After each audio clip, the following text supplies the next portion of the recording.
de nuestra primera sesión extraordinaria que se realiza de manera semipresencial.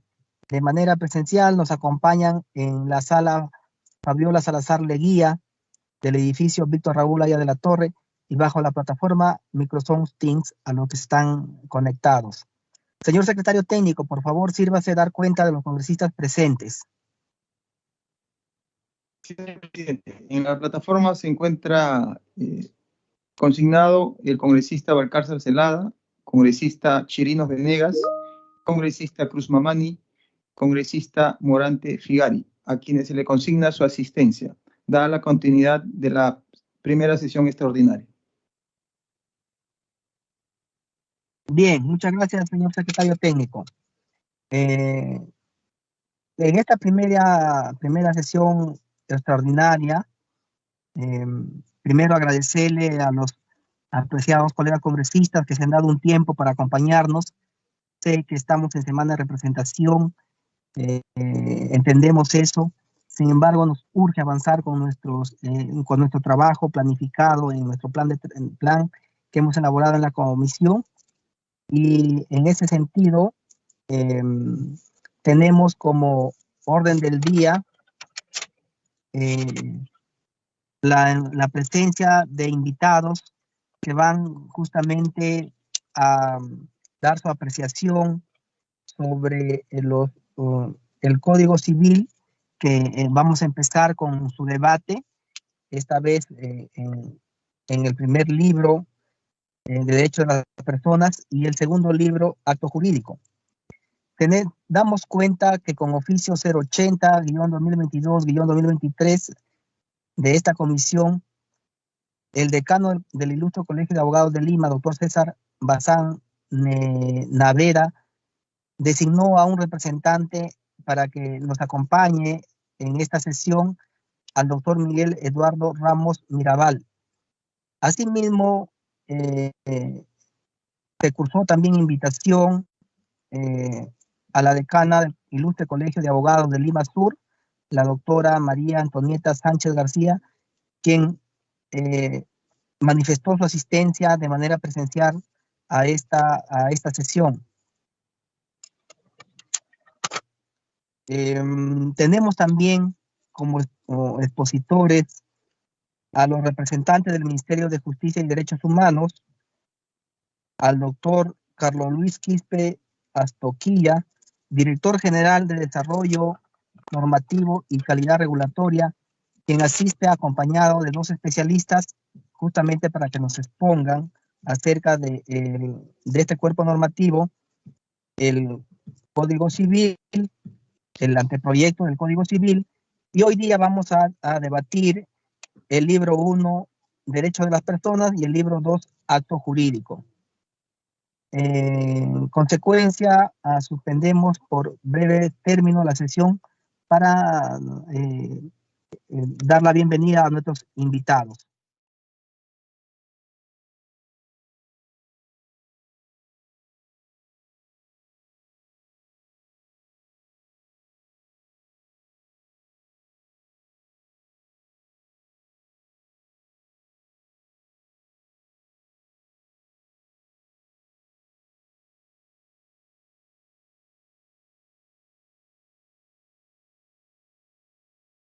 Representante del Ministerio de Justicia y Derechos Humanos, al doctor Carlos Luis Quispe Astoquilla, director general de Desarrollo Normativo y Calidad Regulatoria, a la doctora Liz Ninosca Cornejo Ortega y al doctor Orestes Gerson Roca Mendoza. Seguidamente le ofrecemos la palabra al doctor Miguel Eduardo Ramos Mirabal, representante del Ilustre Colegio de Abogados de Lima. Él está presente, señor secretario técnico.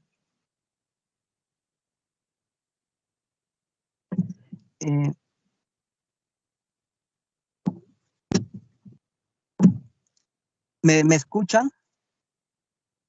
¿Me escuchan?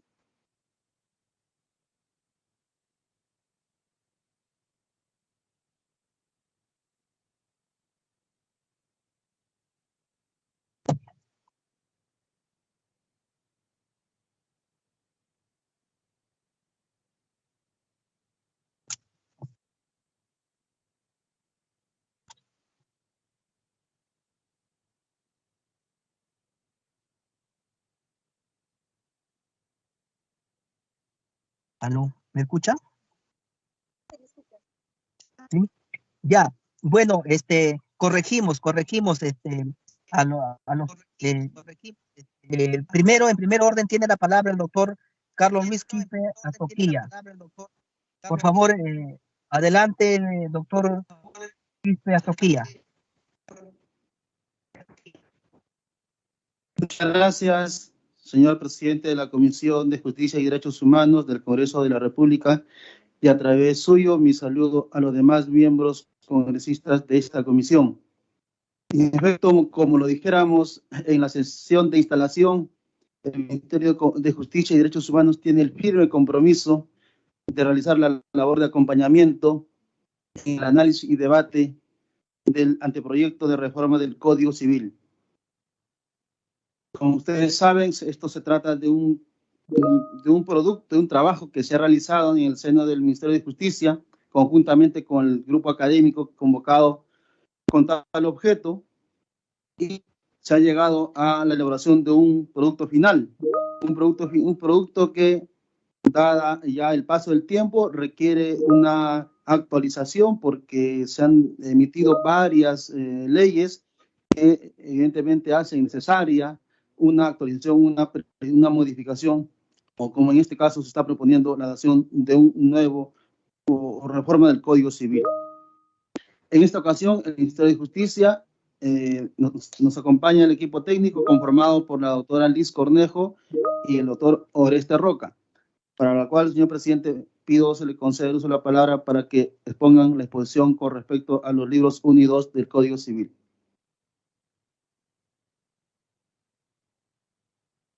Bien, entonces tiene la palabra eh, la doctora Liz Ninosca Cornejo Ortega.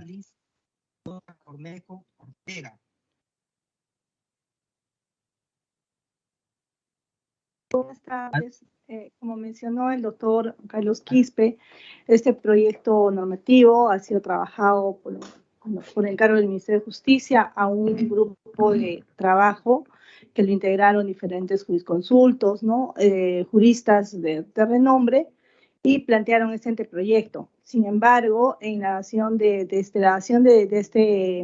este anteproyecto que se había presentado, se presenta en julio de 2019, y posteriormente han salido otras normas que han ido modificando el código. Uno de los aspectos más importantes es que se emitió el decreto legislativo 1384, el mismo que el mismo que modificó el código, y hasta ahora, se mantienen esas modificaciones referentes a capacidad jurídica.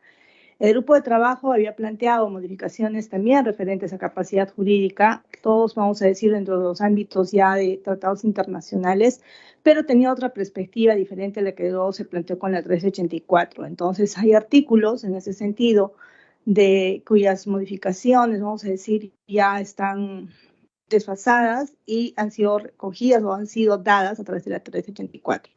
En esta oportunidad vamos a presentar las modificaciones más resaltantes, porque hay varias que se han generado, pero vamos a referirnos a las más importantes, ¿no?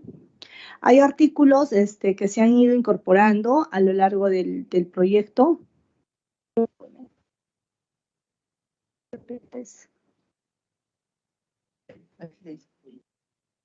El siguiente.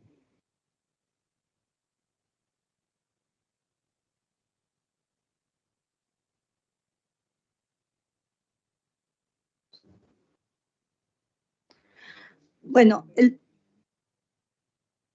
hay la modificación es la incorporación de un artículo 1A, ¿no? Que se hace referencia a la tutela del embrión. Hay unos planteamientos, ¿no? En los que básicamente se señala, por ejemplo, que los embriones, sus células, tejidos o órganos no podrán ser cedidos, manipulados o destruidos. Esto permitirá está permitida la disposición para trasplantes de órganos y de tejidos de embriones muertos. La fecundación de óvulos humanos puede efectuarse solo para procreación, y está permitida la manipulación genética exclusivamente para fines terapéuticos. El Código Civil vigente no regula estos aspectos. Sin embargo, el grupo de trabajo consideró necesario dar un parámetro general de esta regulación, que después podría ser desarrollada una norma especial, ¿no? Pero dando ya algunos parámetros para que estas intervenciones, tanto en embriones o en fecundación de óvulos, manipulación genética, ya tenga un parámetro dentro de nuestra legislación nacional, ¿no? Otro de los artículos resaltantes, muy importantes, es el 17.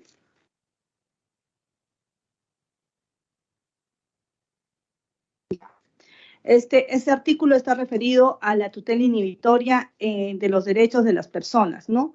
A diferencia del código anterior, del código vigente, la propuesta normativa lo que plantea es que la amenaza o vulneración de derechos inherentes a las personas confiere al agraviado o a quien tenga legítimo interés al derecho a solicitar que se evite o cese la actividad generadora del daño.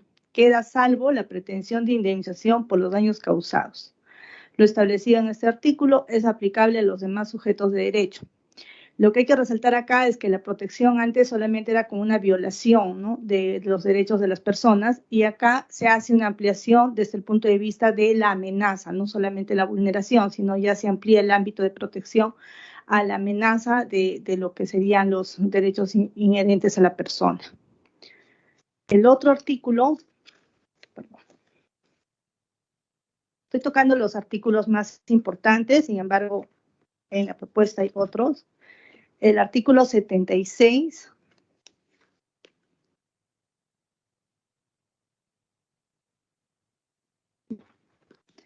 El artículo 76, ¿no? Está referido ya al libro de personas jurídicas, ¿no?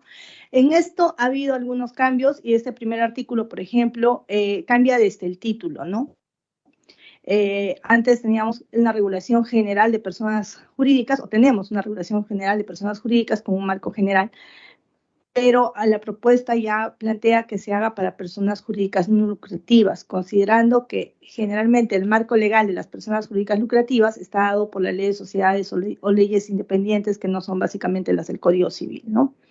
Esa creo que es el aporte más importante y bueno, hace una regulación más extensa, haciendo diferencias ya incluso de las responsabilidades de la persona jurídica, ¿no? Regula de la siguiente manera, ¿no? Dice: la existencia, capacidad, régimen, derechos, obligaciones y fines de la persona jurídica no lucrativa se determinan por las disposiciones del presente código o de las leyes respectivas. La persona jurídica de derecho público interno se rige por la ley de su creación. Las personas jurídicas no lucrativas es aquella a la cual está legalmente prohibida la distribución directa o indirecta de sus integrantes, de utilidades o excedentes, los que deben aplicarse exclusivamente a la realización de su objeto. Sus integrantes no tienen derecho al valor neto resultante de la liquidación en caso de disolución de la persona jurídica, y los derechos fundamentales rigen para las personas jurídicas en cuanto les sean aplicables. Entonces, hay regulaciones que en el código actual no están dadas, además hay de manera expresa incluso la diferencia de la persona jurídica, de la responsabilidad o de la independencia de la persona jurídica, ¿no?, de sus integrantes. El artículo 78. El artículo 78. Bueno, refiere básicamente a lo que es la autonomía de la persona jurídica. Refiere que la persona jurídica es sujeto de derecho distinto al de sus integrantes, ¿no? Marcando justo la diferencia entre la persona jurídica y sus integrantes. Luego está: ninguna de estos ni todos ellos tienen derecho al patrimonio de aquella, ni están obligados a satisfacer sus deudas, salvo disposición legal distinta. Si se realiza actos abusivos o en fraude a la ley a través de la persona jurídica o actos destinados a afectar legítimamente derechos de cualquier sujeto de derecho, aprovechando la diferencia formal entre las personas jurídicas y sus miembros o entre el patrimonio de aquella y sus miembros, el juez podrá, a solicitud de parte legitimada, desestimar excepcionalmente la calidad de sujeto de derecho de la persona jurídica, imputando consecuencias a los integrantes o directivos responsables, y declarar inoponibles frente a los afectados en todo o en parte tales actos, ¿no? Las responsabilidades de quienes hicieron posibles estos actos es solidaria. Lo dispuesto por este artículo se aplica sin efectos a derechos de terceros de buena fe, y las pretensiones a las que se refiere el numeral 3, bueno, ¿no? Prescriben a los 2 años de realización del acto, ¿no? Como vemos, lo que ya dije, ¿no? Se resalta el tema de la independencia de la persona jurídica. El artículo 78, el 78A, que incluye el tema de responsabilidad ante terceros. Estos sí son aportes de la legislación, ¿no? del proyecto, y se refiere a la responsabilidad ante terceros de personas jurídicas no lucrativas, ¿no? Establece que las personas jurídicas responden por los daños que sus órganos representantes o quienes actúen bajo sus órdenes causen a sus miembros o a terceros en las siguientes circunstancias, ¿no? Cuando esto se produzca en el ejercicio o la ocasión de sus funciones, provenga de acuerdos o actos contrarios a la ley o al estatuto, realice o omita actos con dolo, culpa o abuso de sus facultades.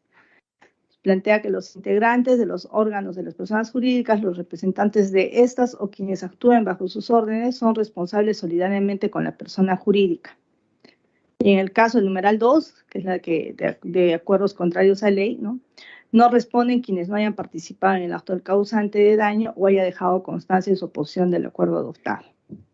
Entonces, estamos viendo que ya acá se está estipulando la responsabilidad de la persona jurídica ante terceros de manera ya es explícita, ¿no? El artículo 92 se habla de la impugnación de actos, de los acuerdos, de las impugnaciones judiciales de acuerdos, ¿no? Y después, bueno, el 93A, a partir de la disposición del 93A, ya tenemos disposiciones también que se están incorporando con nuestra nueva propuesta. Básicamente, en esta parte, vamos a decir, la peculiaridad o el aporte que está planteando el grupo de trabajo ha sido generar posibilidades de reorganización a las personas jurídicas, básicamente a las asociaciones, ¿no? Entonces, se regula todo lo referente a este tema de, vamos a decir, de reorganización que podrían tener las asociaciones, y se plantean hasta 4 artículos que se pretenden incorporar, ¿no?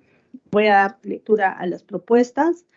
Uno es el acuerdo de reorganización. Dice, las asociaciones pueden reorganizarse en y con otra persona jurídica regulada por este código, y siempre que la misma se haya constituido por lo menos 36 meses antes. Pone un plazo.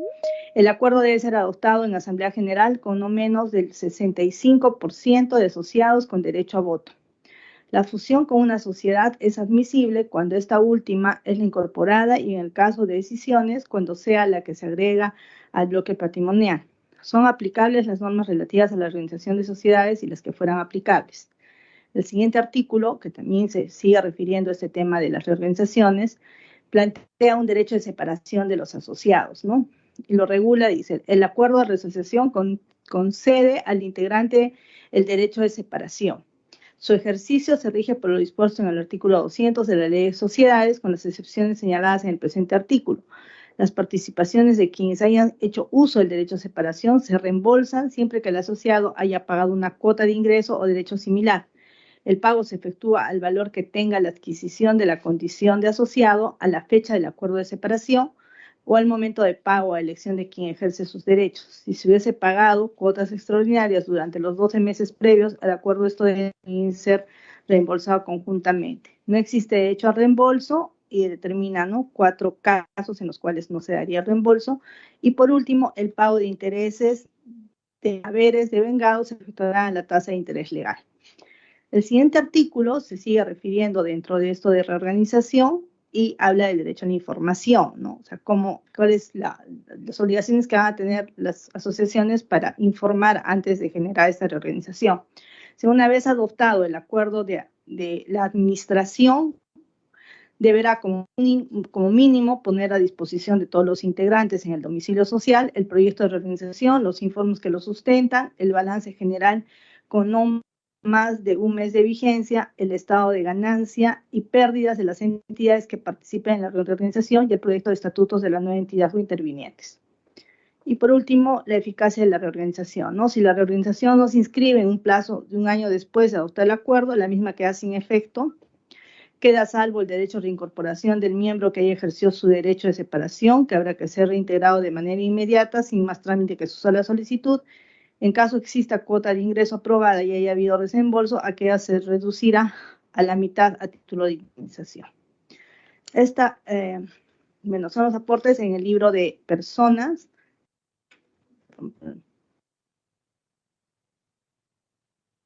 Ya, y el artículo 95, que habla de la disolución por liquidación.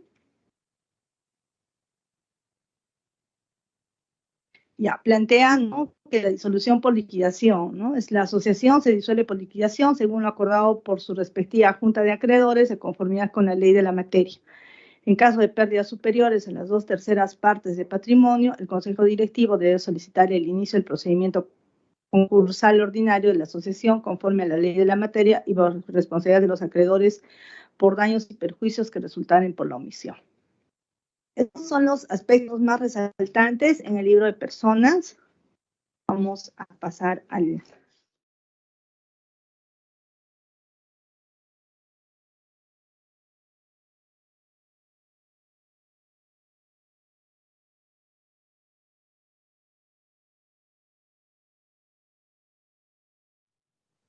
Ya, en el libro de acto jurídico también hay diversas modificaciones, igual voy a hacer las más importantes, las más resaltantes. Está una en el artículo 144, la unidad de la forma, es la regulación, modificación, determinación o extinción de un acto serán eficaces solo si se reviste la misma forma observada para este, salvo disposición legal diferente o pacto en contrario. Bueno, en este caso, el grupo de trabajo considera que se establece una norma supletoria que los actos de regulación, modificación, determinación o extinción de un acto previo deberán realizarse siguiendo la misma forma establecida para este, y se precisa que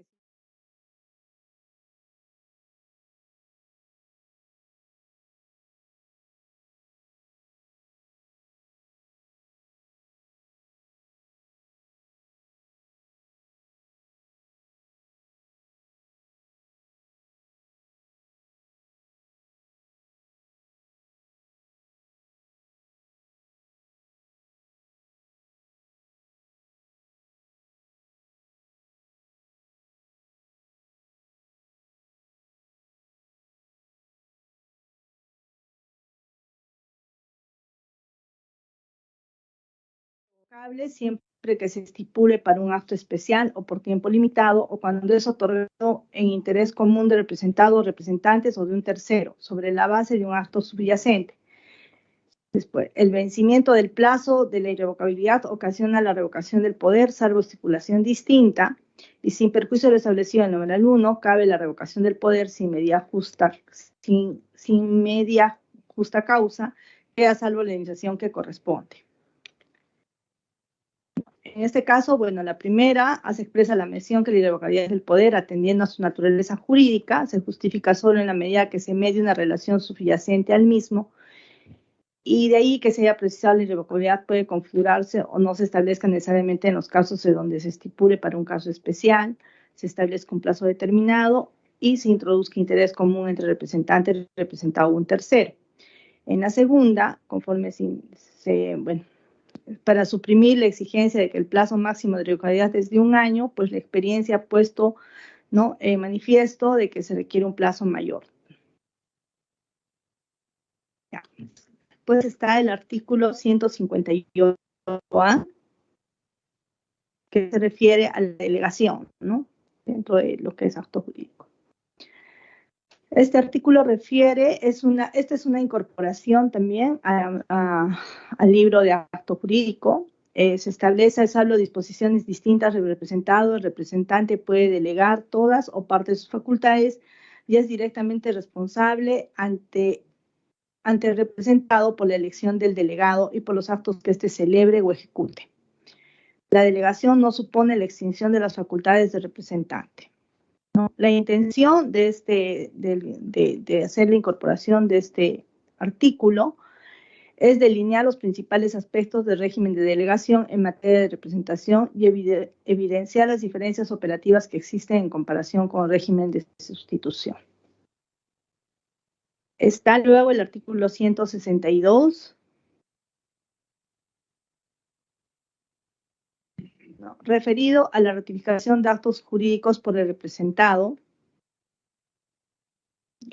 en los casos previstos por el artículo 161, que es el de patologías de la representación, ¿no? Dice, el acto jurídico puede ser ratificado por el representado observando la forma prescrita para su celebración. La ratificación tiene efecto retroactivo, pero queda a salvo el derecho del tercero.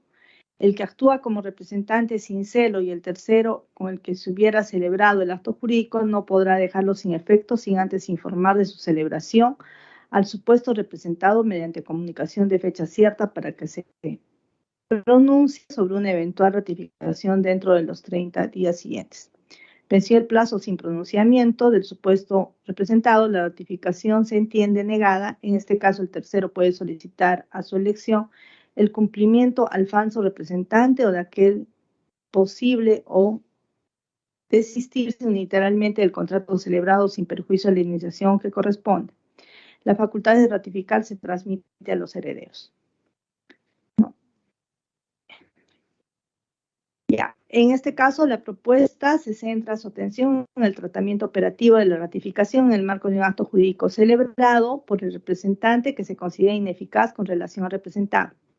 La propuesta complementa la regulación actual con mecanismos de tutela a favor del tercero que ha celebrado un acto jurídico con un supuesto representante de manera que, a diferencia del actual, se le reconoce a dicho tercero el derecho a solicitar a su elección entre el cumplimiento del acto a cargo del representante y el desistimiento del mismo, siempre que el representado no haya ratificado la actuación realizada por el supuesto representante.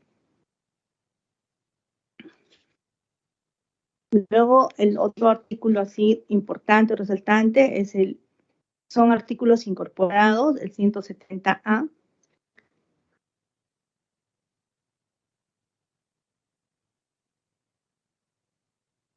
Ya, el 170A, referido a la conservación del acto jurídico en la interpretación.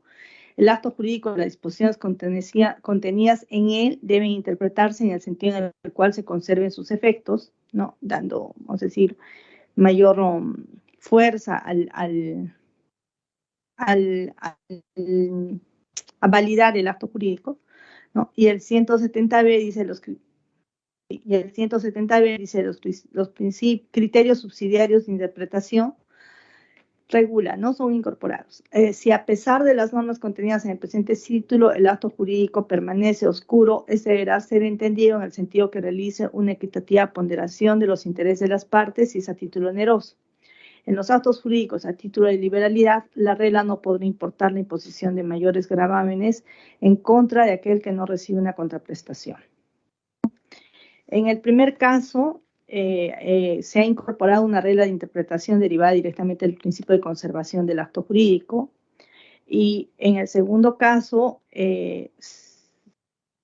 lo que se pretende es la inserción de criterios subsidiarios de interpretación, los cuales son otra manifestación del principio de conservación del acto jurídico. Luego está el artículo 185, que está referido al cumplimiento del cargo.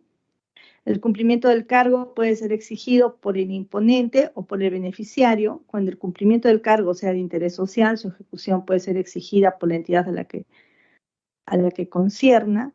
El imponente o el beneficiario del cargo podrá solicitar la cesación de los efectos de la liberalidad en los siguientes supuestos, ¿no? Cuando el cargo no haya sido ejecutado, salvo que el imponente o las partes hayan expresado algo distinto, cuando el acto de la liberalidad no haya sido desestimado o la finalidad establecida por el imponente, en los demás casos establecidos por ley. También se establece que en cualquier caso el afectado podrá solicitar el pago de los daños que el incumplimiento genere. No, esto en referencia a este artículo, la exposición contempla, ¿no?, que la disposición del código actual contiene regulación respecto al incumplimiento del cargo, pero no regula la situación que se genera ante el incumplimiento del cargo respecto al acto de liberalidad, ¿no? En cambio, ahora la propuesta, ¿no?, de este grupo de trabajo incorpora un régimen en general de supuestos que determinan el cese de los efectos de liberalidad y adicionalmente señala expresamente la posibilidad de que el afectado por el cese de la libertad pueda solicitar la indemnización correspondiente. Y por último, teníamos lo referente al artículo 222.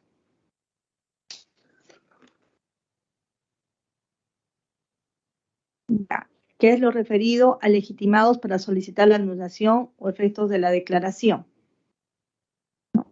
La anulación se pronuncia solo a petición de la parte afectada. El acto jurídico anulable es nulo desde su celebración por efecto de la sentencia que lo declare.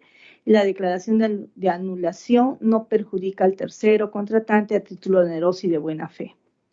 A diferencia, ¿no?, de la regulación vigente, se ha incorporado este artículo. En este artículo se incorpora una referencia expresa a los alcances de la nulidad en un acto jurídico por una causal de nulidad respecto de terceros a títulos onerosos y de buena fe.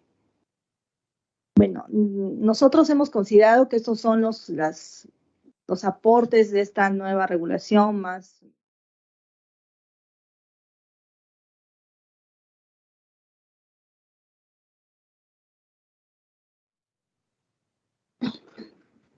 Señor presidente, solicitaría el uso de la palabra para el abogado Oreste Roca para que dé un complemento sobre lo vertido por la doctora Liz Cornejo. Sí, gracias, doctor, a la doctora por su exposición. Tiene el uso de la palabra el doctor Orestes Gerson Roca Mendoza. Muchas gracias, señor presidente. Buenos días, buenas tardes con todos y con todas.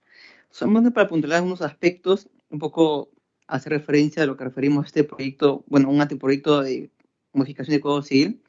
Hay un grupo de trabajo que se ha realizado, ha hecho un valioso esfuerzo para sacar un proyecto con los cambios que en esa época en la cual se generó, se requerían necesariamente, digamos, implementarse. Con el tiempo han salido pues decretos legislativos que han pues cambiado el Código Civil directamente. El legislativo 367, 384 sobre todo. Y bueno, la cual implica pues de que, como se ha indicado previamente, hay ciertos artículos que ya han sido modificados como, digamos, deberían haber sido en principio, la cual, digamos, no tendría, o menos no habría necesidad, digamos, de plantear una modificación porque se encuentran modificados.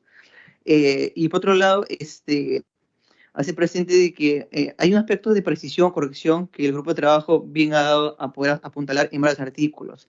Es por eso que la exposición se han dedicado a temas principales, sobre todo en cosas, incorporaciones nuevas, modificaciones, incluso cambio de criterios.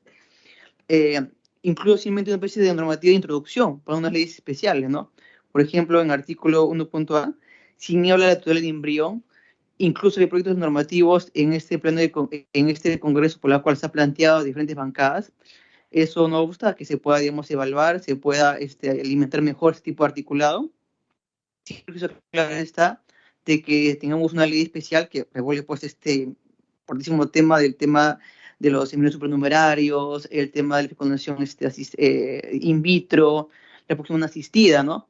Incluso el Ejecutivo años atrás ya planteó un proyecto prepublicado para que regule, digamos, de manera extensa el tema de las teras, ¿no? Así que, si bien el Código Civil plantea modificaciones en aspectos novedosos, no significa que se parta de que se va a simplemente concretar solo en un artículo o solo en dos artículos. Por otro lado, también le hemos hecho el grupo de trabajo a través de este proyecto, haciendo una especie de armonía con el tema del derecho constitucional, porque muchos derechos civiles que están en el Código Civil pues se replican en materia de derechos fundamentales por la cuestión política de Perú y ha tenido mecanismos procesales que han llevado para su defensa. Justamente para ir en armonía se planteaba una precisión en el tema de la tutela inhibitoria de las personas en el marco justamente de este código, ¿no? Para ir justamente en esa misma línea. Ya ha habido leyes que hacen referencia a los apellidos de los hijos e hijas en el tema de su orden, así que de alguna manera se han seguido ese tipo de armonía.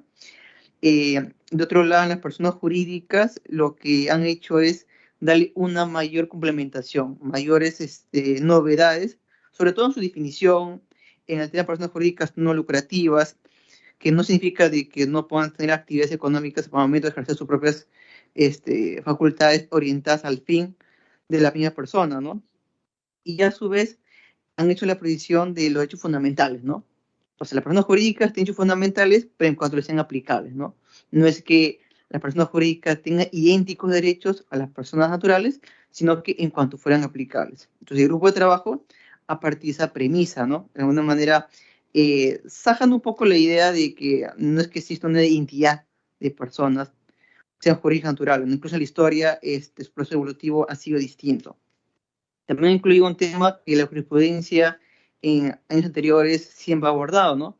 El tema del abuso del derecho y el fraude de la ley a través de la persona jurídica. Cualquier persona jurídica, sea, digamos, por decisión propia de acuerdos directivos o porque ciertos directores o presidentes lo han hecho actos ilícitos a través, digamos, de la persona jurídica. Casos, por ejemplo, ha habido varios, digamos, a nivel de medios de comunicación y también medios judiciales de hace, digamos, décadas. Entonces, justamente el grupo de trabajo trata de dar una respuesta a ese tipo de problemática, ¿no? Todavía vigente. Y también tomando en cuenta los plenos castores civiles, que hay como unos 10 que han habido durante estos tiempos, han tratado de una manera, digamos, normativizar esas decisiones vinculantes, ¿no? Por ejemplo, el tema de la impugnación judicial de los acuerdos, pues se han basado también en la interpretación que los plenos de la Corte Suprema han en su oportunidad planteado. Lo que no significa de que sea, digamos, una propuesta cerrada y que obviamente está abierta a distintas propuestas de modificación. Está en un proceso de revisión por parte del Ministerio de Justicia. Justamente se ha recibido comentarios y opiniones en su prepublicación. Tenemos varias opiniones interesantes de las sociedades, de los profesores académicos que han participado o no en el proyecto normativo de modificación. Y también tenemos que a la fecha, pues hay nueva legislación comparada, ¿no? Que plantea incluso regímenes distintos a lo que de repente en su oportunidad es posible que sea tomado en cuenta por, digamos, en la versión final de este proyecto. También en tema de personas jurídicas ha incluido el tema de la separación, acuerdo de organización, derecho a información, eficacia de la organización, y no dejar solamente a criterio de las personas jurídicas no lucrativas de cada caso por caso. Ten en cuenta que a diferencia de las sociedades, las personas no lucrativas son muy pequeñas o muy grandes, ¿no? Por ende, la idea es darles como parte digamos, del Estado, mayor regulación detallada para que ellos no, digamos, no sufran justamente ese tipo de instituciones jurídicas que puedan tener en el camino, ¿no? Pasando al tema del libro de actos jurídico, lo que se ha hecho es ciertos cambios ya venían desde el 384. No obstante, el decreto del 384 tenía una limitación respecto a la delegación, porque solamente se basaba en tema de capacidad jurídica. Aunque modificar artículos que, digamos, que necesitaban ser actualizados o modificados, no lo podía hacer porque no impactaban el tema de la capacidad jurídica. El grupo de trabajo en su oportunidad lo evaluó y dijo, si bien el 384 hizo modificaciones, aprovechando, digamos, esa, digamos, libertad, pues ha planteado proyectos, un articulado de mayor precisión, mayor corrección. Igual se dejan ustedes su manera, digamos, de revisión, ¿no? Uno de los temas importantes es el tema de la formalidad, ¿no? Antes se decía de que si el artículo de Código Civil no decía que era bajo nulidad, pues era netamente el tema probatorio. Pero sin embargo, el análisis de los académicos, del tema de la casuística, jurisprudencia, advertía pues de que muchos artículos de Código Civil son, digamos, temas imperativos, temas indisolubles, pero sin embargo no decía bajo nulidad, lo cual implicaba pues que en la práctica tuvieran problemas en materia de decir si es aprobaciones o solicitate, forma impuesta, forma libre. El grupo de trabajo en su oportunidad ya lo cambió para hacer referencia de que el carácter imperativo del texto normativo implicaría la formalidad del acto y por ende seguir su misma manera de regulación, modificación o también adecuaciones adendas a ese tipo de actos jurídicos en general, ¿no? Sean testamentos, sean contratos. También a tomar en cuenta el grupo de trabajo, errores en materia de poder revocable, como se ha explicado anteriormente, haciendo salvedad pues de que a pesar que sean actos especiales o actos, digamos, de intereses conjuntos, con una razón justificada, el mismo sentado podría pues irse hacia atrás, a fin de cuentas, él es el más interesado en otorgar un poder, ¿no? Por tanto, se le recupera ese tipo de facultad. también se agrega el tema de la delegación, novedad, digamos, de alguna manera explícita en nuestro Código Civil. Se le puso un plazo de eficacia en materia de los actos de representación de manera imprescriptible, lo cual de repente podría ser, digamos, materia de, digamos, de tomar nota, evaluación, porque algunos es un tema novedoso en nuestra legislación, ¿no? Tiene en cuenta de que nuestra regulación completa siempre parte de la prescripción, pero siempre el grupo de trabajo lo ha planteado que en este caso correspondía a su imprescriptibilidad, ¿no? Nuevamente la República Registral en el caso que corresponda. También el grupo de trabajo aludía al tema de ratificación del acto jurídico, planteando pues la oportunidad de que represente la persona que se encuentra frente a falsas representaciones, manipulación de poder, documentos en azángaro, diga, ok, yo no sabía nada de eso, pero le dan la oportunidad de que pueda decirle, ratifico ese acto, ¿no? No es que de por sí esa falsa de representación, digamos que no sabía de nada, digamos, se deje sin efecto sin más, sino se le da esa posibilidad, al menos de manera más precisa.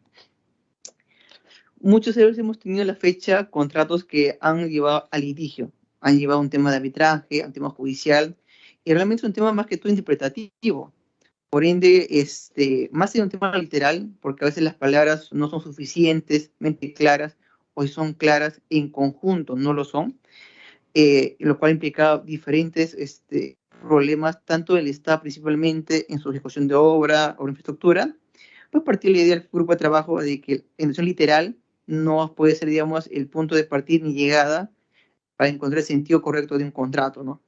Por eso lo han determinado expresamente de que en ningún caso, pues, la interpretación va a ser mente literal.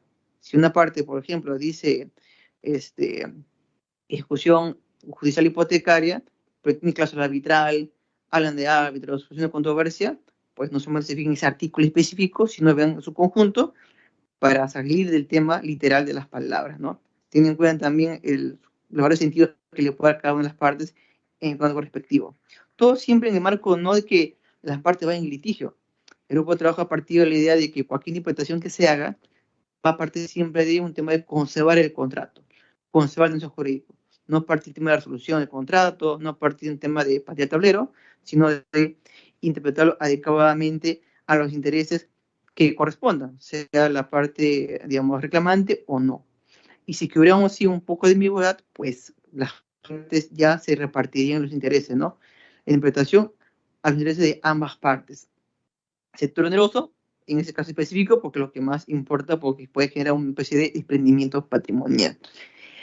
Siguiendo con los problemas que ha habido en la casuística y jurisprudencia, siempre hay el problema del cargo, ¿no? O sea, yo te dono cosas, te digo, hazme, digamos, una especie de un ángel en mi tumba, el cargo de que, por ejemplo, a mi esposo cuando se muere me ha dicho que le ponga, lo incinere, lo mande al mar, o de repente yo doy un bien para que sea un jardín, pero sin embargo cuando se muere la persona, los que adquieren los bienes simplemente no hacen nada y el código en su origen no plantea alimentos adecuados para poder responder frente a ese tipo de incumplimiento del cargo, frente a ese tipo de actos de liberalidad.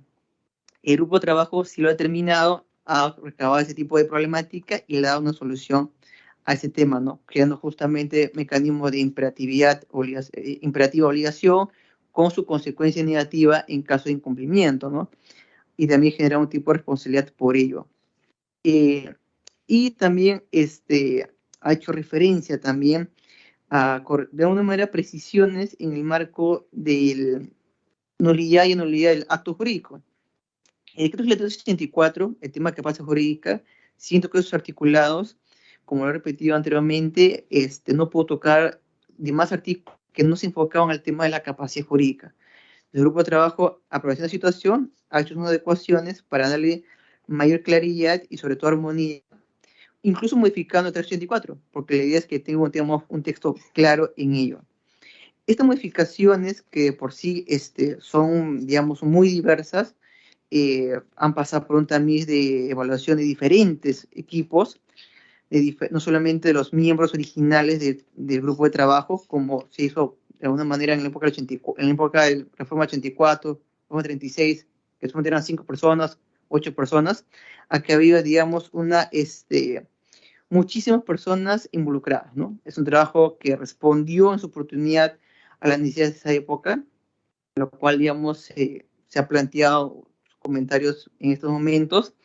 Debido a la pandemia, lamentablemente, se ha prolongado la manera de continuar, digamos, con su texto final, pero sin perjuicio de que ahora, aprovechando estas reuniones, también se agradece a la Comisión de Justicia y Humanos por haberlo justamente tomado en la mesa, retomar esa idea, plantear esa reforma del Código Civil, analizar justamente lo que la jurisprudencia actual ya ha tomado, digamos, como cambios normativos o cambios jurisprudenciales, y también a su vez pues tomar los proyectos de ley que a la fecha las distintas bancadas han presentado vinculadas al Código Civil, ¿no? Eso es todo de nuestra parte. Muchas gracias. Gracias, doctor Gerson Roca.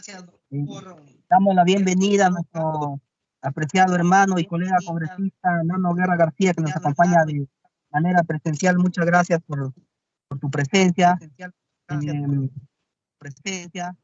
Continuamos entonces. Me tocaría ahora la participación a nuestro invitado, el doctor Miguel Eduardo Ramos Mirabal, representante del Ilustre Colegio de Abogados de Lima, quien va a participar y dar su apreciación respecto a este tema que está en debate. Doctor Eduardo Ramos Mirabal tiene el uso de la palabra. Gracias, señor presidente. Agradezco la invitación que me ha efectuado la comisión para poder conversar con ustedes respecto a esta reforma del código. Es necesaria la reforma. Es un código del año 84, han transcurrido tantos años con nuevos problemas que nos ha planteado el derecho, y el grupo de trabajo que nos ha presentado esta propuesta evidencia pues que es no ha sido del todo fácil el poder encontrar normas que se ajusten a la vida jurídica actual. Nosotros hemos revisado las modificaciones y quisiéramos hacer el aporte o, digamos, someter a consideración para la discusión 3 artículos que se proponen su modificación. En primer lugar, el artículo 22 referido al apellido del adoptado. El texto propuesto es el siguiente: el adoptado lleva los apellidos del adoptantes, salvo decisión o acuerdo en contrario, respectivamente en cuanto al orden.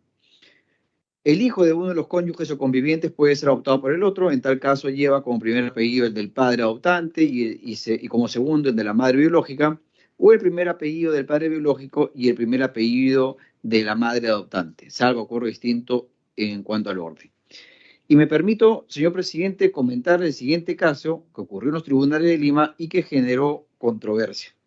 Se trataba de un menor nacido en el extranjero de padres peruanos, y como el papá no era responsable en cuanto al ejercicio de su paternidad, el menor se vino a vivir al Perú. Se decidió el abuelo adoptar a la criatura. La madre, conforme lo indica el código, dio su sentimiento y finalmente se declaró fundada la adopción. Pero el problema que surgió fue en cuanto a los apellidos que le correspondían al menor. Nótese que la mamá no deseaba perder el vínculo con su hijo. Lo único que se deseaba es que como papá se tenga al abuelo y ya no al padre biológico. Los jueces discutieron qué apellido le ponían al adoptado. Le colocaban los apellidos del abuelo, le colocaban los apellidos del abuelo y la abuela, le colocaban el apellido del abuelo con el de la mamá, y no encontraban en el artículo 22 ni en la propuesta una solución para este caso. Porque fíjese que el primer inciso estaría resolviendo el tema indicando que a este menor le corresponderían los apellidos del adoptante, es decir, del abuelo. Pero ¿qué ocurre con la mamá que no quiere perder la filiación con su hijo? El segundo inciso tampoco podría ser aplicable porque solo se refiere a los cónyuges o convivientes. Entonces, en mérito a ello, señor presidente, nosotros propondríamos para que pueda analizarse un texto en el cual, en el caso que una persona pueda ser adoptada por otra, deseándose mantener el vínculo filial con uno de sus progenitores, este llevará pues el apellido del adoptante conjuntamente el del progenitor querido en el orden que estos acuerden. Es decir, planteándose, bajo el caso planteado y bajo la propuesta que estamos formulando, este menor debería llevar el apellido del adoptante y el apellido de su mamá. Entonces, nos permitimos, señor presidente, plantear a partir de un caso ocurrido en los tribunales de Lima la solución para este caso. Lo segundo es en cuanto al artículo 42. No se está modificando el artículo 42, pero me permito leer el texto para luego concordarlo con el artículo 46. Toda persona mayor de 18 años tiene plena capacidad de ejercicio. Esto incluye a todas las personas con discapacidad en igualdad de condiciones con las demás y en todos los aspectos de la vida, independientemente si se usan o requieren de ajustes razonables o apoyos para la manifestación de su voluntad. El siguiente párrafo, que es el que generaría discusión. Excepcionalmente tienen plena capacidad de ejercicio los menores de 14 años y menores de 18 años que contraigan matrimonio o quienes ejercen la paternidad. En primer lugar, este segundo párrafo estaría estableciendo pues que entre los 14 y 18 es posible que alguien contraiga matrimonio. Sin embargo, en el artículo 46, cuya modificación está planteando, se mantiene la edad que actualmente existe en el código, es decir, la edad mínima es 16. El artículo 42, segundo párrafo, me dicen que a partir de los 14 alguien puede contraer matrimonio. Tendríamos que ponernos de acuerdo cuál va a ser la edad mínima para que se pueda contraer matrimonio. En segundo lugar, este segundo párrafo hace referencia que se adquiere plena capacidad de ejercicio a aquellos que ejerzan la paternidad. Y las que ejercen la maternidad, ¿qué hacemos? El texto del artículo 46 trae una fórmula un poquito distinta en cuanto a adquirir capacidad para algunos casos, ¿no? Dice,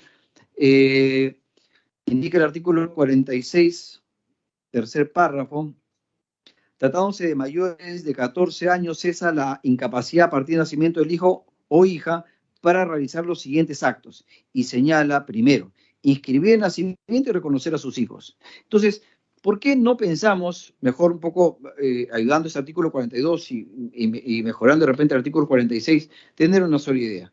Una persona adquiere capacidad no con ejercer la paternidad ni maternidad, sino con el reconocimiento de su hijo. El artículo 46 está permitiendo adquirir capacidad solo para reconocer. Lo que plantearíamos nosotros es que la capacidad plena, conforme lo indicaría el artículo 42, se adquiera cuando se reconoce a un hijo. Y como le digo, sí habría que revisar bien entonces el tema de la edad, ¿no? Es 14 o 16 y ahí había una discusión entre el artículo 42 y el artículo 46 del Código Civil. Entonces, señor presidente, ponemos a consideración del grupo que pueda analizarse los artículos que hemos comentado y agradecer nuevamente que se haya permitido nuestra participación.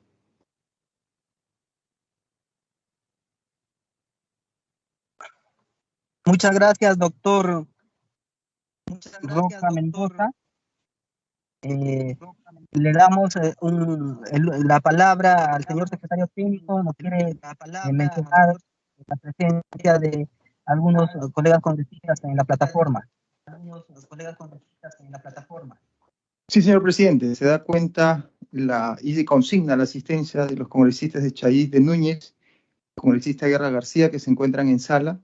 Asimismo, se consigna la asistencia de la congresista Alba Prieto a través del chat de Microsoft Teams. Gracias, presidente. Gracias, señor secretario técnico. Le damos la bienvenida entonces a nuestros colegas que se han conectado a través de la plataforma y a la doctora Gladys Chayís, que nos acompaña de manera presencial. Muchas gracias por su asistencia. Continuamos entonces con la intervención de nuestros invitados. Le damos el uso de la palabra a la doctora María Antonieta Sánchez García, decana del Ilustre Colegio de Abogados de Lima Sur. Doctora Sánchez García, tiene el uso de la palabra. Muy buenas tardes, señor presidente de la comisión, señor congresista, abogados que hoy nos acompañan. Definitivamente, como Colegio de Abogados de Lima Sur, es muy importante participar en esta mesa de trabajo. Y más allá, bueno, redundar que comparto la especialidad del derecho civil y debemos ser honestos, que nuestro Código Civil data de 1984, lo que lleva a que con urgencia se necesite una actualización de las normas, un código actual de acuerdo a los tiempos presentes, a los tiempos actuales que demanda la sociedad. Entonces, definitivamente, en concordancia con el doctor Emilio Valareso, con quienes hoy día vamos a hacer la sustentación y el comentario de los artículos que consideramos trascendentes, resaltamos la postura de que se ponga ese énfasis y preocupación en un nuevo Código Civil. En esta oportunidad que se está debatiendo los libros de personas y acto jurídico, curiosamente llamó nuestra atención el artículo 1A, que habla sobre la tutela del embrión, ¿no? Y la manipulación genética. Definitivamente debemos considerar que si estamos enfocados en que el presente o el nuevo Código Civil tenga este contexto actual, moderno, de acuerdo a la realidad social actual, debemos considerar de que deben darse normas también especializadas, porque si nos enfocamos en el análisis que nos dice el numeral 1, ¿no? Los embriones son células, tejidos u órganos, no podrán ser cedidos, manipulados o destruidos.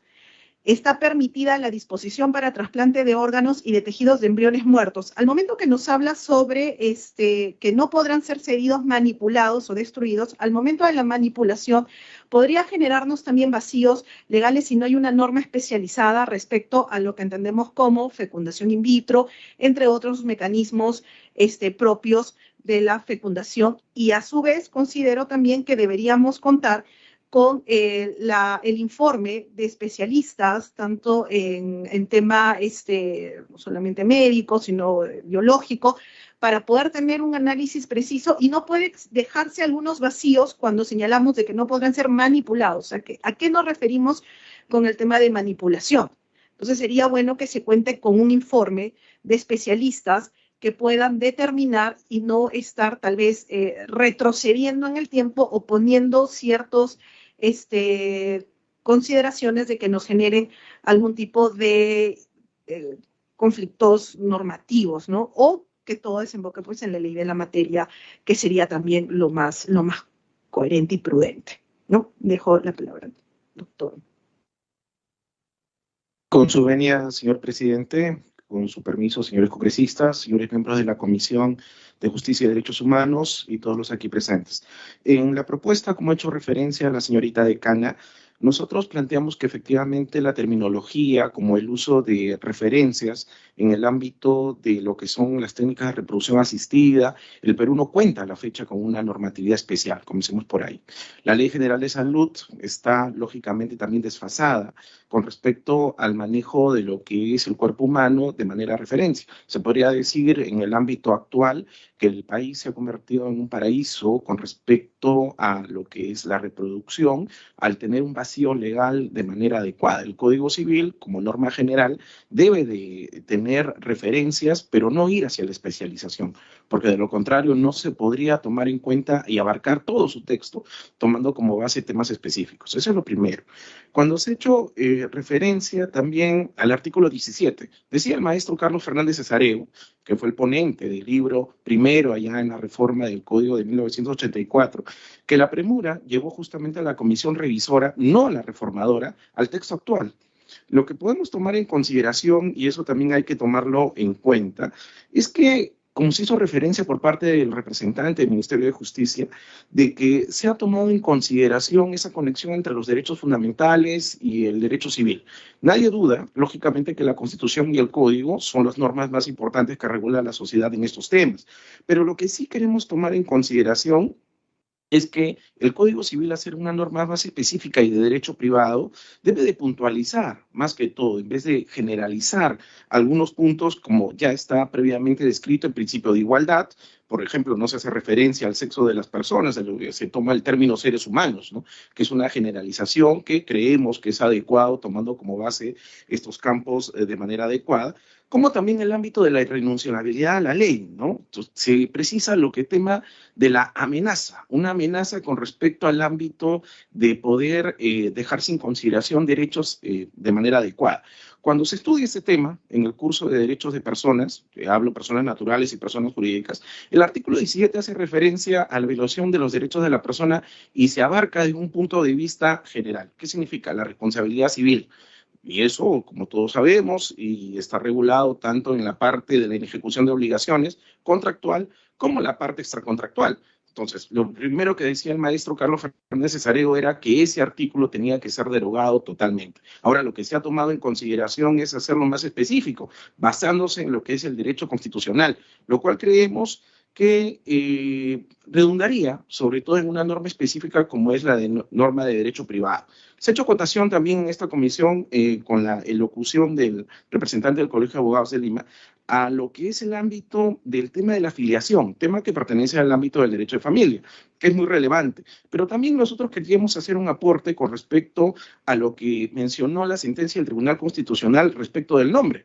Una sentencia que nosotros sugerimos sea tomada en consideración para futuros cambios con respecto a este tema de manera sobre todo precisa, ¿no? Entonces, creemos que por tradición se tomaba en cuenta los órdenes, ¿no?, que tenían que tomarse en la confección del nombre, el prenombre y el postnombre, a eso me refiero, pero creemos que la jurisprudencia, situación que no estaba muy desarrollada para el momento de la formación del Código Civil de 1984, allá por 1980, ahora sí lo hace.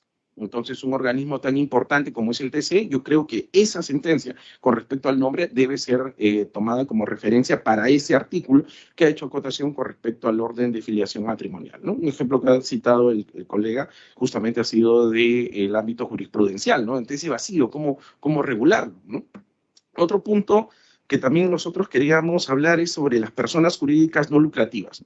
Creo que esto va referido sobre todo a la existencia de dos normas. La Ley General de Sociedades es del año 1998, tenemos conocimiento que también está en un proceso de reforma como tal, y el Código Civil es de 1984. Entonces, ¿qué es lo que ha sucedido? Lo que tomamos en consideración acá por personas jurídicas no lucrativas creo que es redundante.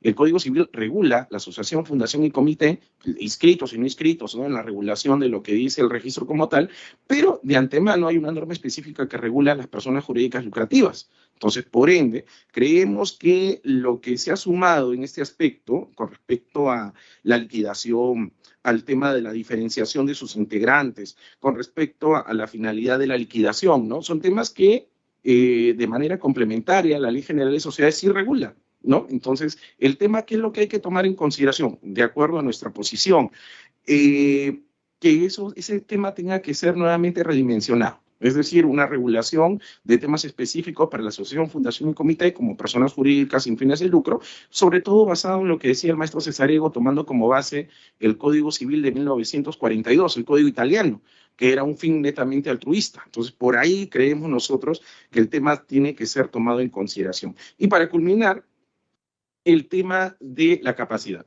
Lo que ha sucedido, y eso también es un tema bastante interesante, salieron dos decretos legislativos, el 1377 y el 1384, lo que trajo consigo de que la adaptación del Perú como país firmante de la Convención Internacional de la Persona de Discapacidad ya se había dado inclusive, y esto también es mi preocupación, y hago la invocación tanto a la Comisión de Justicia como al Ministerio, es que existía una ley de discapacidad, ¿sí o no?, antes del decreto legislativo 384. Entonces, lo que ha sucedido ha sido que no ha habido una buena difusión que ha debido de darse de manera conjunta, tanto por parte del Estado, del Poder Ejecutivo y los determinados órganos especializados como la CONADIS, por ejemplo, que pertenece al Ministerio de la Mujer y Poblaciones Vulnerables. Entonces, creemos que el decreto legislativo 384 debe de servir no solo como modelo, sino que debe de hacerse los ajustes del caso con respecto al código. No digo que la propuesta sea mala, creemos que antes no hubo esa comunicación, si podemos decir así,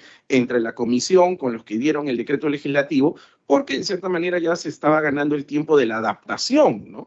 Y creemos que eso sí tiene que ser revisado de manera imperiosa, ¿no? Porque de lo contrario vamos a encontrar contrastes, ¿no? Que continúe, por ejemplo, la capacidad con respecto a cómo se regulaba en el ámbito del Código Civil desde el punto de vista romanista, la tutoría, ¿no? La curatela, que ya ha desaparecido, el proceso de interdicción, que ya también ha sido desaparecido, pero que ha sacado directivas el Ministerio de Justicia con respecto a su regulación, ¿no? Entonces eso también creemos que debe ser tomado en cuenta para una futura reforma.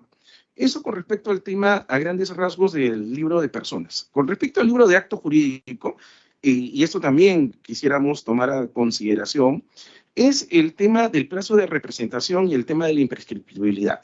Creemos que no existe poder irrevocable tampoco. Eso creo que es un tema de doctrina que debe ser revisado de manera puntual para ser esclarecido en la futura reforma del Código Civil. El poder irrevocable no existe. Lo que hay que tomar a consideración es que continúa con ese nomen juris, y eso es preocupante.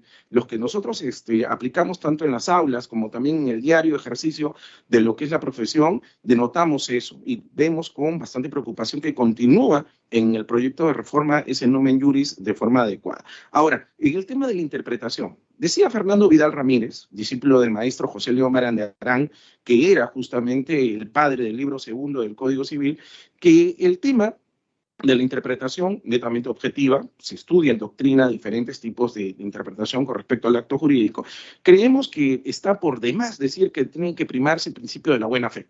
Ahí creemos nosotros tenemos que ir al título preliminar. El título preliminar muchas veces, y también hay que tomarlo a consideración, la doctrina se encuentra dividida con respecto a que debe de salir o no del código. La propuesta dada por el profesor Juan Espinosa Espinosa y también por los miembros de la reforma era incorporar dos principios más, las fuentes del derecho y el principio de la buena fe. Situaciones que nosotros creemos no son las adecuadas. ¿Por qué? Porque esos principios no es necesario estar escritos, estar en una norma para que efectivamente puedan ser cumplidos. Entonces, creemos que esa redundancia debe de ser analizada, definitivamente. ¿Por qué? Porque el texto debe ser aplicado por personas que no solo son abogados. Y entonces esos principios, creemos, deben ser una revisión adecuada al momento de una nueva redacción, ¿no? Por último, en lo que es el ámbito de la libertad de forma. Creemos que uno de los temas, la forma, el cargo, ¿no? Que son temas doctrinales y bastante abstractos, en el ámbito del acto jurídico, va a depender mucho de la voluntad de las partes al momento de revisarse.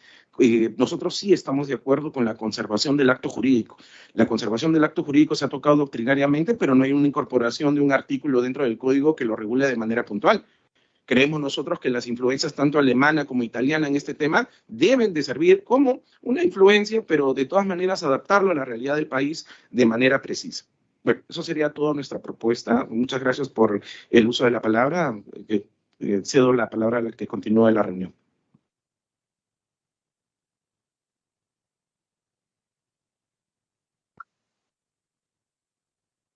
Gracias al doctor, al especialista. Señor presidente.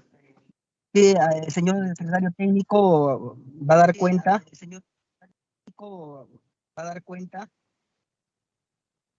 Sí, señor presidente, se da cuenta y se consigna la asistencia del congresista Cerrón Rojas, que se encuentra en plataforma. Muy bien, le damos la bienvenida al colega congresista Cerrón. Creo que... Muy buenas tardes, señor presidente. Quería registrar mi asistencia y agradecerle por darme la bienvenida. Muchas gracias. Muchas gracias. Creo que ya participaron nuestros invitados especialistas. Entonces, acto seguido, a nuestros hermanos congresistas que quieran dar sus aportes, opiniones sobre el tema de la materia, tienen el uso de la palabra. Congresistas.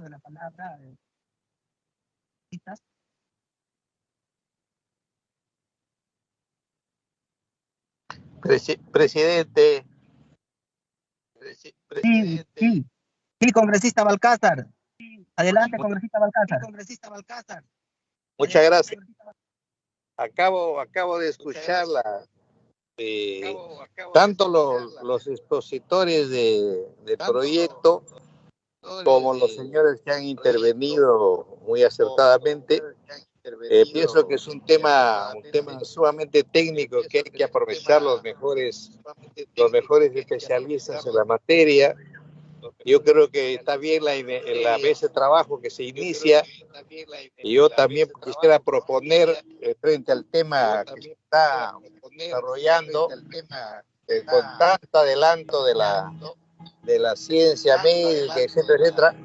Yo creo que para los capítulos que están exponiendo ahí necesitamos darle un poco más de oportunidad también a los especialistas de la academia, por lo que yo pido, señor presidente, de que continuemos debatiendo el tema, haciendo invitaciones a profesores universitarios en especialidad. Yo, por ejemplo, propondría que una universidad conocida en el norte, que es la Universidad Pedro del Gallo, tiene buenos profesores allí, y he hablado con algunos de ellos que podrían ser invitados para dar su opinión también desde la academia. Yo creo que es necesario que la Universidad de San Marcos también, etcétera, etcétera, participen, porque eso tiene que madurar bien la idea, y estoy de acuerdo con que hablamos de este espacio de diálogo. Muchas gracias, presidente. Muy bien, congresista Balcázar, se está tomando nota de debido. Y claro, sí, también concuerdo con usted que este es un temas importantes, técnicos, que justamente tenemos que recoger la información, las opiniones de los especialistas en la materia. Señor secretario técnico, algún congresista más que está pidiendo el uso de la palabra en la plataforma, nos ayuda. Sí, señor presidente, el congresista Hernando Guerra García. Bien. Gracias, presidente. Sí, primero, felicitar por los aportes a este trabajo.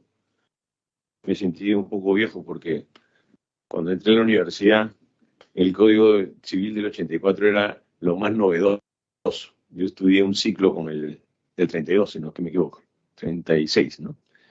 Estudié un ciclo y que ahora digan que está muy viejo. Sí, el código, pero yo me siento igual. Pero recuerdo que el código napoleónico sigue en esencia, en vigencia, con muchísimas modificaciones, ¿no? Claro, 1804. Sí, hay algunos temas interesantes, novedosos, algunos otros polémicos, como el tema referido obviamente al embrión que se ha puesto inicialmente.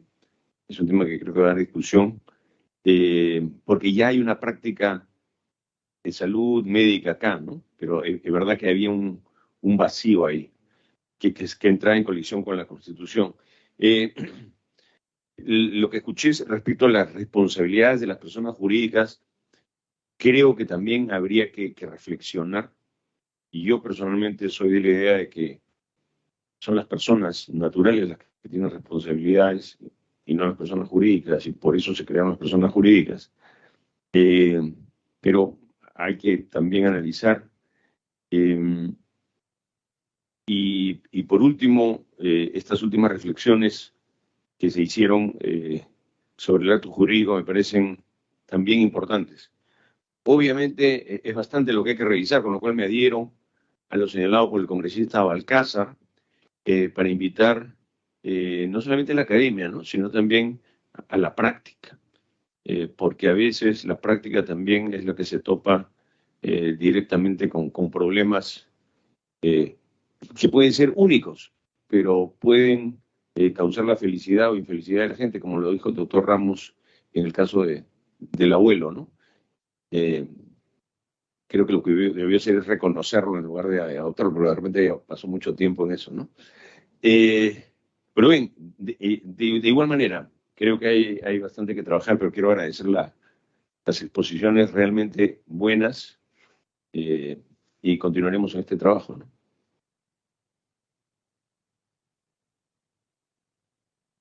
Muchas gracias, colega congresista Nano Guerra. Señor secretario técnico, si me ayuda, ¿quién más solicitó la palabra?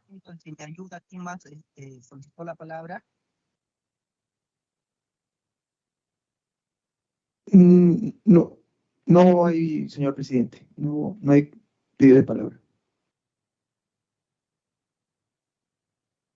Gracias, señor secretario técnico.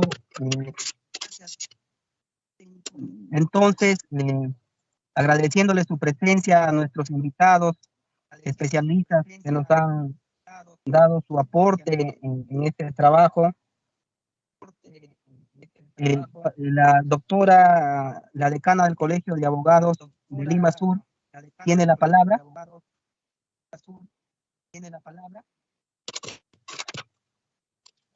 Sí, muchas gracias, señor presidente de la comisión, señores congresistas. Bueno, agradecer la invitación y reitero que como nosotros como orden gremial, como Colegio de Abogados de Lima Sur, siempre vamos a estar prestos para contribuir todo lo que sea el conocimiento y las mejoras para la sociedad. Muy buenas tardes, gracias.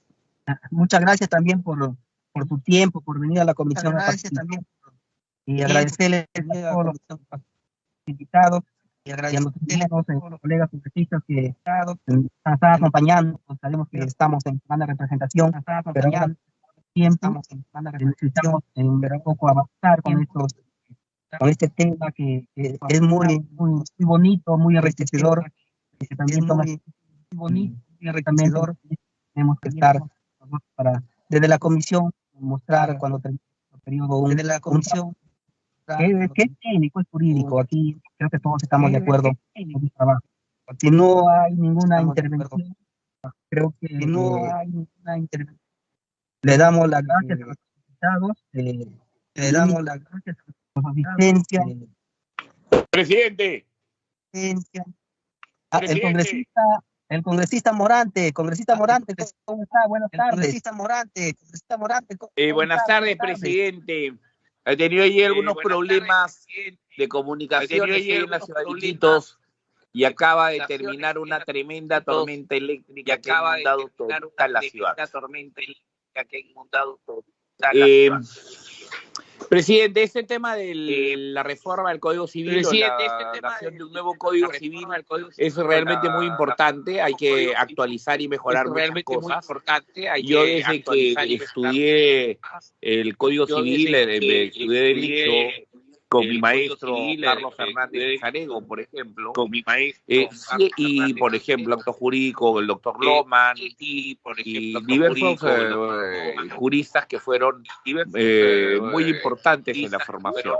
Sin embargo, presidente, la vida y el ejercicio profesional te da cuenta, te da una idea muy concreta que a veces los términos o los conceptos contemplados en el Código Civil suelen venir, por ejemplo, como bien dice el congresista Nano Guerra García, que esencialmente el Código Napoleónico se encuentra vigente, ¿no? Y digamos, estas normas las solemos traer del BGB alemán, del Código Italiano, del Código argentino, del Código español, todo muy doctrinariamente seguramente pulcro, o a veces bajo las decisiones que se suelen tomar legislativamente en el Perú de un carácter ecléctico, digamos, ¿no?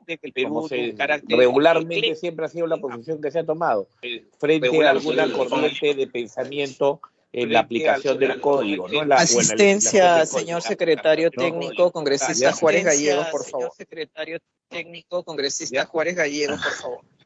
Bien, presidente, yo creo que de una u otra manera, debemos de enfocar también el código desde una perspectiva más real, ¿no? O sea, más vinculada a la realidad nacional. Porque toda esta muy buena doctrina que nos viene de Europa y tal, en términos reales uno la pretende aplicar a veces en el Perú, seguramente en Lima, Miraflores, los distritos más urbanos, no habría mayor problema al respecto, ¿no? Pero la realidad de nuestro país es muy diversa y hay muchas de esas cosas que al interior de nuestro país, en nuestras provincias, en nuestras regiones, tienen muy poco contacto con la realidad. La normatividad tiene que nacer un poco de regular las situaciones de hecho y de derecho existentes y ver de una u otra manera cuál es la realidad social, económica, cultural del país, las prácticas de este país Por ejemplo, acá tenemos pues de una u otra manera justicias o conceptos jurídicos de carácter ancestral, no necesariamente justicia desde una perspectiva penal, sino conceptos jurídicos ya de un carácter ancestral que deberían también ser evaluados y vistos para ser incorporados en nuestro código y no tratarlos de hacer necesariamente cuadrar en figuras provenientes pues del viejo continente, que seguramente son muy buenos para sus estándares culturales, sociales, para su, digamos, memoria histórica, ¿no? Sin embargo, pues en nuestro país no necesariamente es aplicable, y eso lo veo día a día aquí en la región Loreto. Entonces, presidente, creo que en este aspecto también deberíamos de ser bastante más amplios en la posibilidad de contar con mayores especialistas, no solamente del mundo del derecho, sino del mundo de la ciencia, y de las ciencias en el caso del derecho de las personas, y seguramente también el de derecho sucesorio, o en el derecho de familia, de médicos, pero también seguramente de sociólogos, de antropólogos, de gente que pudiera informarnos un poco sobre los sistemas jurídicos internos propios que hay en el Perú, que seguramente pueden de una u otra manera enriquecer el contenido de este nuevo Código Civil. En ese aspecto creo que sería bueno poder ir convocando a mayores especialistas o miembros de la academia o miembros, como lo dice también el congresista Nano Guerra, de la práctica, ¿no? De la praxis, que puedan ver que efectivamente hay muchas cosas del código que serían muy lindas doctrinariamente, pero que en la práctica poco aplicables. Muy amable, presidente, y muchas gracias, y lo felicito por llevar a cabo este tipo de trabajo. Gracias, colega congresista Morante. El secretario técnico, por favor, va a dar cuenta de la presencia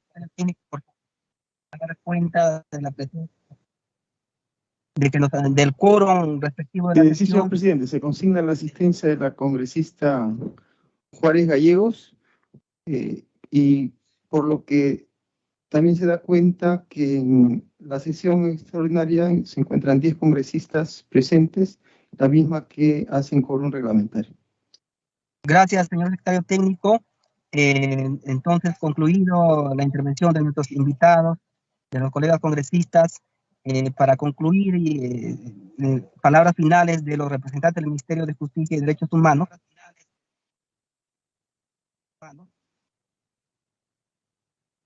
Muchas gracias, señor presidente, y a través suyo a todos los miembros congresistas de esta comisión.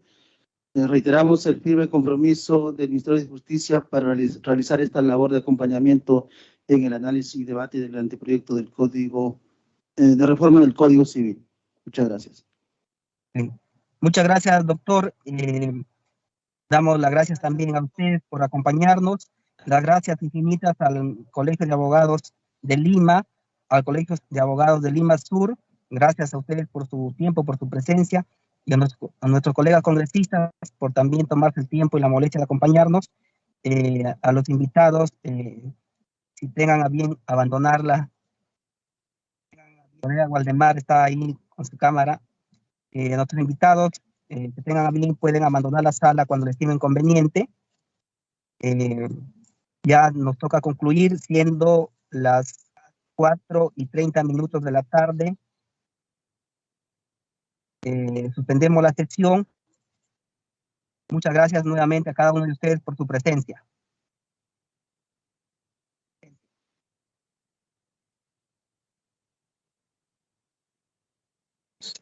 Muchas gracias, señor presidente. Quería expresar el saludo de la parte de los profesores y padres de familia en nuestra semana de representación acá desde Perené. Están saludando al Congreso de la República. Bien, gracias. Saludos recibidos de igual manera. Saludos y bendiciones por ahí. Al pueblo, a la región. Bueno, señor presidente, hasta la próxima. Gracias.